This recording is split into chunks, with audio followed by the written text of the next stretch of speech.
હાલો મિત્રો, જે સરકારે ખેડૂત પાસેથી ટેકાના ભાવે મગફળી ખરીદવામાં જે રજીસ્ટ્રેશન કરાવેલ છે એમાં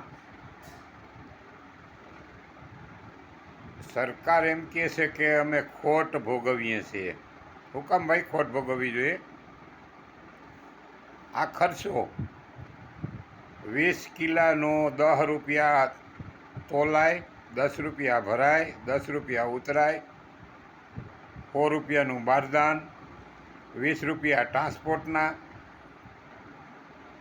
અને 452 રૂપિયા બજાર ભાવથી 452 રૂપિયા. કારણ કે બજારમાં 1000 રૂપિયા માંડવી વેચાય તો 452 રૂપિયા સરકાર ઉમેરો કરીને એમાં આપે છે ને. તો 1 રૂપિયો ગોડાઉનના રખોલિયાનો લેખી લ્યો 20 કિલે, 1 રૂપિયો લાઇટ બિલનો લેખી લ્યો, એ હાંસવવા માટે ત્યાં લાઇટ ભરવી જોઈએ ને, લાઇટે હોય 1 રૂપિયો એનો. પછી 10 રૂપિયા વજન ઘાટીના લખી લ્યો. એ માંડવી પડી રહીએ 12 મહિના એટલે વજન ઘાટી આવે ને, 10 રૂપિયા વજન ઘાટી 20 કિલે.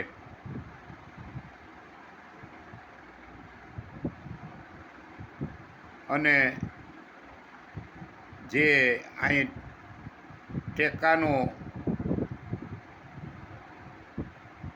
ટોલ હાલતો હોય ત્યાં કામ કરવાવાળા, હિસાબ કરવાવાળા, બિલ ફાળવાવાળા અને રખોલું કરવાવાળા, આના બધાના 2 રૂપિયા, એના બધાના કરીને એમ કુલ રૂપિયા 616 રૂપિયા. એમાં ખર્ચો છે 164 રૂપિયાનો, સરકારની ખોટના 452 રૂપિયા. કુલ 616 રૂપિયા થાય મિત્રો. કેટલા? 20 કિલે ખર્ચો, કુલ ખર્ચો લખી લ્યો. હવે 164 રૂપિયાનો ખર્ચો એ બાકાત કરી નાખો. એ ખોટા પૈસા જાય ને બધાને હાંસવવા, ગોડાઉન હાંસવવા, લાઇટ બિલ ભરવા, મજૂરને હાંસવવા, ઉતરણીઓ લેવી, બારદાન લેવા, ગાડી ભાડા દેવા, એ બધાને હાંસવવા, તોલાઇટને હાંસવવા. આ બધો કુલ મળી અને 164 રૂપિયાનો 20 કિલે એ ખર્ચો થાય. એ ખર્ચો બાકાત કરી નાખો અને 452 રૂપિયા સીધા જો ખેડૂતના ખાતામાં નાખી દઈએ મિત્રો, તો આ ખર્ચો બચી જાય. 1 લાખ મણ માંડવી લે એટલે 1,64,00,000 રૂપિયાનો, 64 લાખનો ખર્ચો. શું કામ ભાઈ એ ખર્ચો કરવો જોઈએ ખોટો? હે? એવી મેટ્રિક ટન એટલે 10 લાખ મણ. 1 મેટ્રિક ટન એટલે 10 લાખ મણ. તો 10 લાખ મણ માંડવી, ખાલી 10 લાખ તો કાંઈ ના કહેવાય ભાઈ. 10 લાખ મણ 1 મેટ્રિક ટન. તો એના એ ખોટના રૂપિયા તમે હિસાબ કરો મિત્રો, તો 1 અબજ 6 કરોડ અને 40 લાખ રૂપિયા થાય. ખાલી 1 મેટ્રિક ટને 10 લાખ મણ માંડવીની ખોટ, ખાલી ખર્ચો. આ ખર્ચાનો ખાલી ખર્ચો છે ને ભાઈ, આવડો ખર્ચો થાય છે. આ પૈસા રોગે રોગા હાવ વગર મફતના નાખી દેવા એથી. અને એમાં એક ગોડાઉન હરગી જાય મિત્રો, તો એમાં 2, 5, 10 મેટ્રિક ટન માંડવી હોય.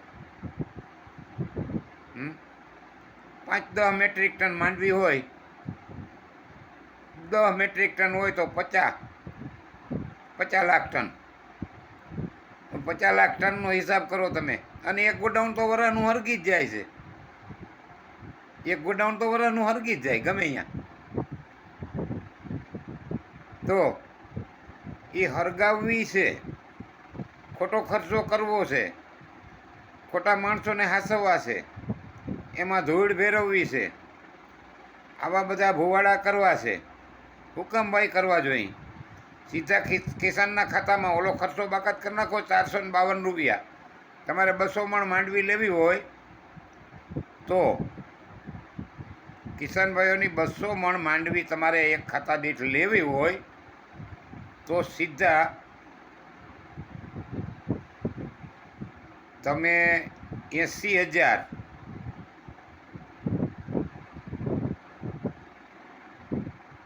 92,000 રૂપિયા થાય. એ સીધા ખેડૂતના ખાતામાં નાખી દો. કંઈ કાંઈ નહીં, કંઈ ઝંઝટ નહીં, ન કોઈને હાસવવા. તો કિસાન ભાઈઓ, આજે આપણે બધાને મંજૂર હોય, જો તમને મંજૂર હોય કિસાન ભાઈઓને કે ભાઈ આપણે ખર્ચો આવે ને ભાઈ, ત્યાં આપણે બારદાન ભરીને જવા, બારદાન લ્યો ત્યાં થાય ને, બહુ મણ માંડવી ભરીને જવી હોય તો બહુ બારદાન આપણે ગોતવા પડે. બહુ બારદાન લઈ જવા, ટ્રેક્ટર કે ખટારો ગમે એ ભાડે બાંધો, એનું ભાડું દેવું, ત્યાં બેદી ખોટી થવું, એની વાટ જોવી, તો આપણે એ નુકસાની છે ને ખોટી. તો સીધા આપણા ખાતામાં, કિસાન ભાઈઓના ખાતામાં નાખી દઈએ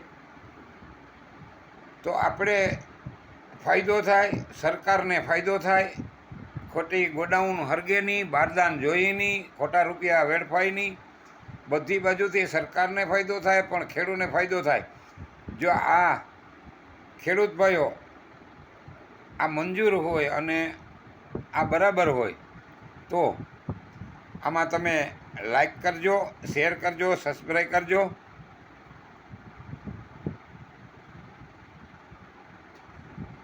જય જવાન જય કિસાન.